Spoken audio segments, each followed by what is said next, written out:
तो आज हम सबसे पहले ब्लड के बारे में जो क्लास 10 का मोस्ट वीवीआई टॉपिक है इसके बारे में हम बारी बारी से डिटेल में जानने की कोशिश करेंगे। तो इससे पहले हम अपना परिचय बताते हैं। मैं Pinku Kumar Chaurasia from super 20 classes. तो बात करते हैं हम ब्लड क्या होता है, ब्लड का क्या इंपॉर्टेंस है हमारे बॉडी में। तो इन सभी चीज को हम बारी बारी से देखते हैं। तो ब्लड का शुद्ध हिंदी होता है रक्त या खून, उर्दू में इसको लहू कहते हैं। ठीक है, तो ये और बायोलॉजी में एक और नाम देते हैं, इसको रुधिर भी कहा जाता है, रुधिर। तो इन सभी चीजों का एक ही मतलब है, ब्लड होता है। तो ब्लड जो होता है क्या होता है? ब्लड जो है एक तरल संयोजी उत्तक है, तरल संयोजी उत्तक है।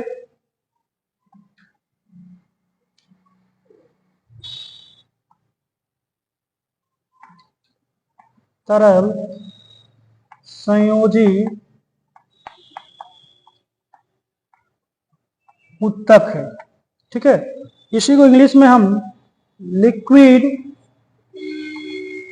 कनेक्टिव टिश्यू के नाम से जानते हैं। तो याद रखना है, ब्लड एक क्या है? लिक्विड कनेक्टिव टिश्यू अर्थात तरल संयोजी उत्तक है, जो कि क्षारीय होता है, अर्थात इसका पीएच वैल्यू जो है 7.4 होता है। अब हम जानते हैं कि ब्लड जो है करता क्या है।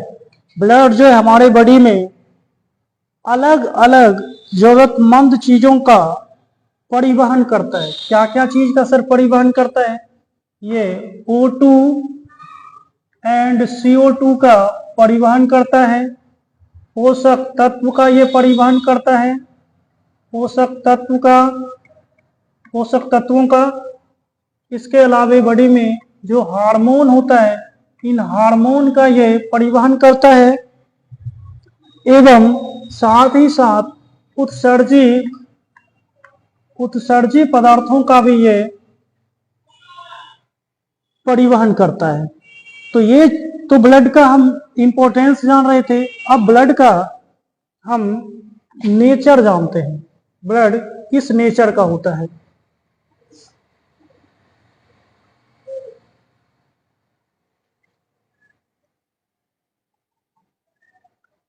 अब हम जानते हैं ब्लड जो होता है हम लोगों का वार्म ब्लड होता है। हम लोगों का खून जो होता है गर्म होता है। हम लोग वार्म ब्लड एनिमल होते हैं। हम लोगों का खून जो होता है गर्म होता है। ठीक है, और इसका खासियत होता है कि ये जो भी प्राणी होते हैं मौसम के अनुसार, ऋतु के अनुसार ये अपने बॉडी के टेम्परेचर को घटा या बढ़ा नहीं सकते हैं। लेकिन जो कोल्ड ब्लड एनिमल होते हैं, जैसे सांप हो गया, छिपकली हो गया, मछली हो गया, ये सब के सब जो है मौसम के अनुसार अपने बॉडी के टेम्परेचर को घटाने और बढ़ाने का काम करता है। तो हम लोग का खून गर्म होता है। और जानते हैं कि सबसे ज्यादा खून जो गर्म होता है ये बकरी का होता है। याद रखने की बात है, जीके-जीएस क्विज कंपटीशन में आपको पूछा जा सकता है कि सबसे ज्यादा किन प्राणियों का खून गर्म होता है। तो याद रखना हमें बकरी का सबसे ज्यादा खून गर्म होता है। अब हम जानते हैं कि ब्लड बनता कहाँ है। तो ब्लड का निर्माण जो होता है बोन मेरो में होता है, अस्थि मज्जा में होता है, बोन मेरो में।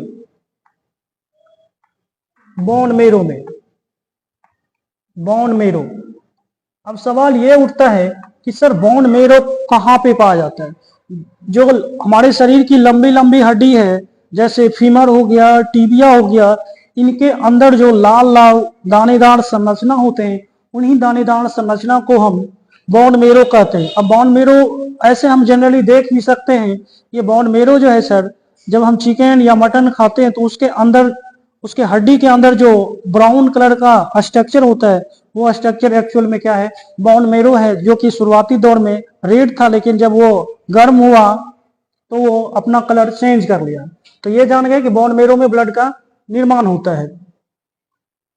अब जानते हैं हम इस चीज को, ब्लड के कंपोनेंट के बारे में जानते हैं कि ब्लड के कंपोनेंट कौन सा है।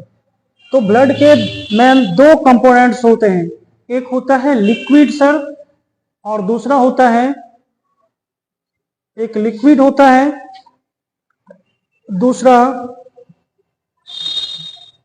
दूसरा सॉलिड होता है। तो ये सॉलिड पार्ट है, ठीक है, और ये लिक्विड पार्ट है।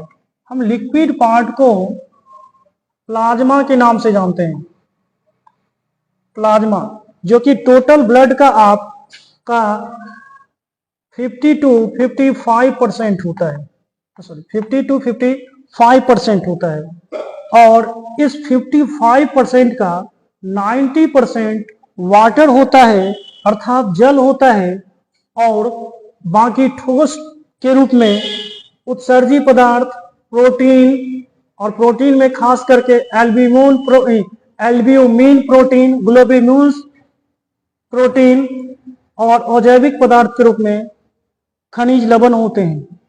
और यह जो होता है हल्के पीले रंग का होता है, और 10% में ठोस पदार्थ हम जान गए। देखिए, अब हम ब्लड के दूसरे कंपोनेंट, जो कि आपका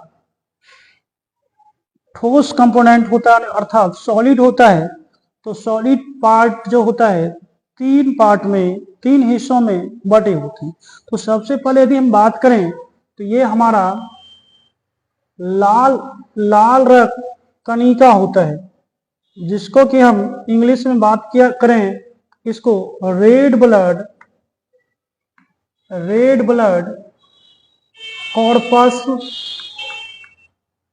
कॉर्पस, या इसी को हम दूसरे शब्दों में इरिथ्रोसाइट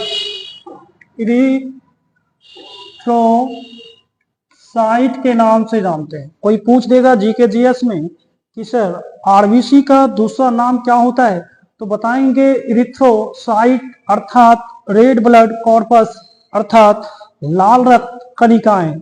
अब जानते हैं इसका हमारे बॉडी में क्या इंपॉर्टेंस है। तो ये जो है लाल होने का इसका मुख्य कारण है कि इसमें हीमोग्लोबिन नामक वर्णक पाया जाता है, जो ऑक्सीजन को कैरी करता है, ऑक्सीजन को ढोने का काम करता है।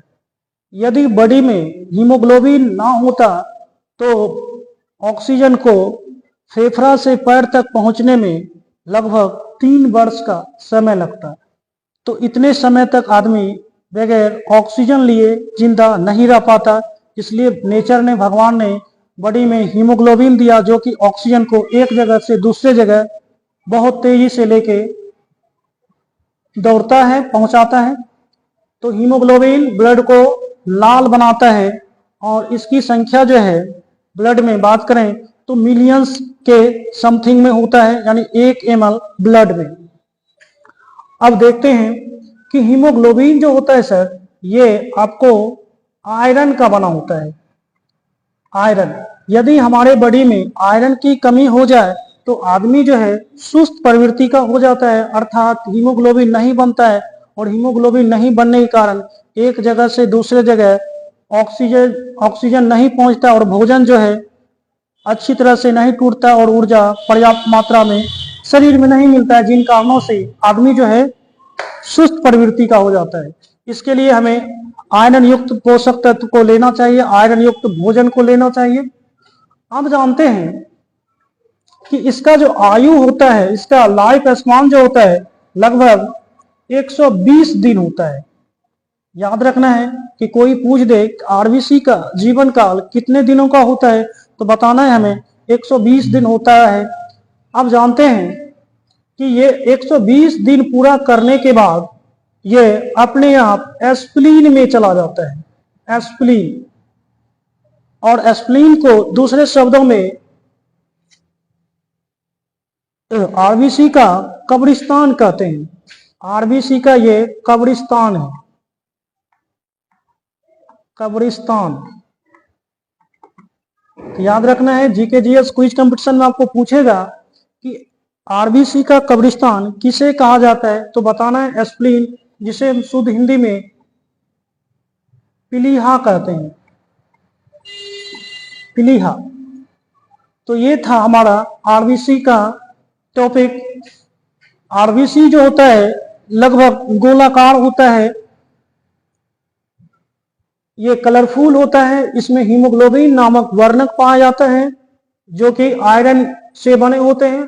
ये ऑक्सीजन और कार्बन डाइऑक्साइड को एक जगह से दूसरी जगह ले जाने का काम करता है। तो ये था हमारा आरबीसी। अब हम देखते हैं डब्ल्यूबीसी के बारे में। डब्ल्यूबीसी क्या है सर, इसके बारे में हम बारी बारी से समझते हैं।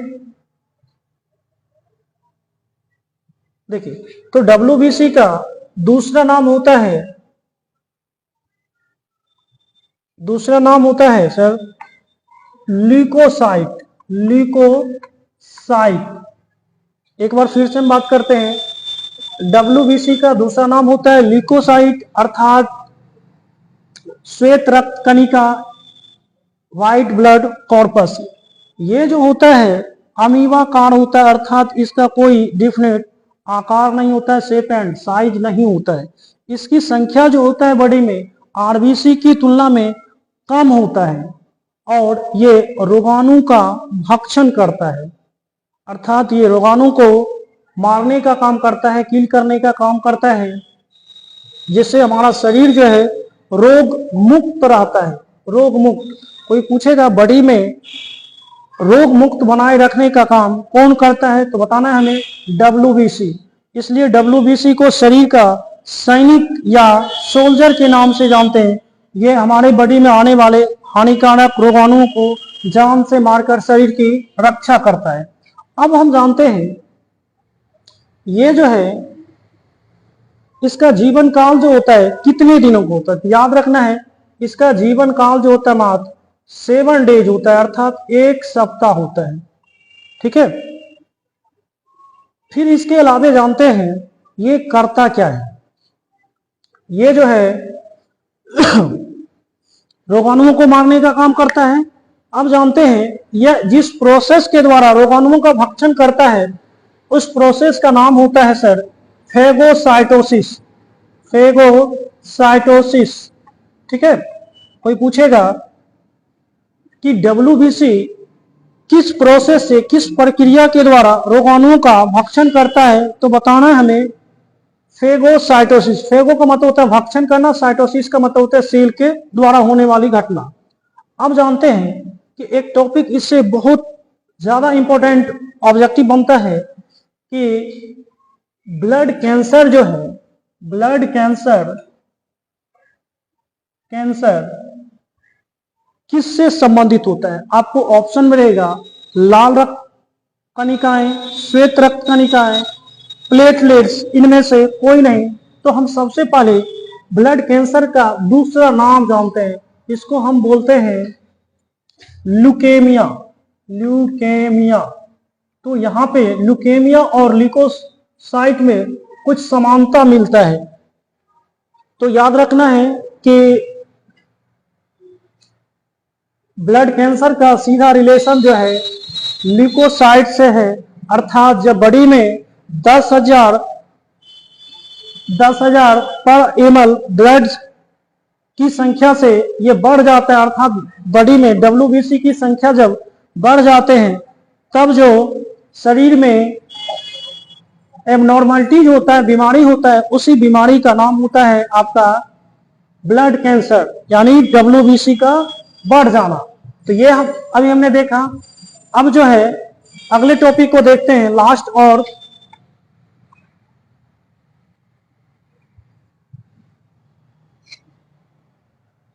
अब है हमारा टॉपिक प्लेटलेट्स, प्लेटलेट्स। प्लेटलेट्स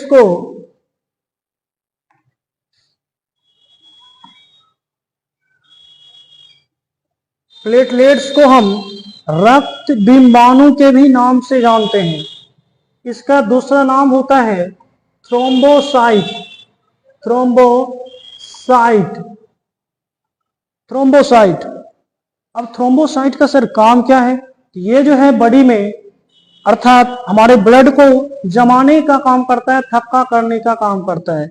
जब कभी भी कोई पार्ट्स हमारा क्या होता है, कट जाता है, जब खून निकलना शुरू होता है, तब हम देखते हैं कि लगभग 5 से 10 मिनट तक में अपने आप खून जम जाता है।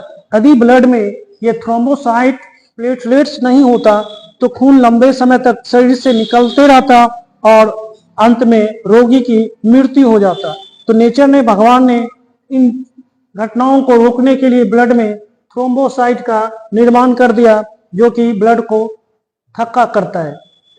तो आज का हम ब्लड टॉपिक को यहीं पर कंप्लीट करते हैं। यदि आप हमारे पेज पर देख रहे हैं तो पेज को फॉलो करें, कमेंट करें और लाइक करें। यदि आप हमारे यूट्यूब चैनल से देख रहे हैं तो यूट्यूब चैनल को सब्सक्राइब करें, लाइक करें, कमेंट करें, ज्यादा से ज्यादा शेयर करें। आज के लिए इतना ही। Thank you.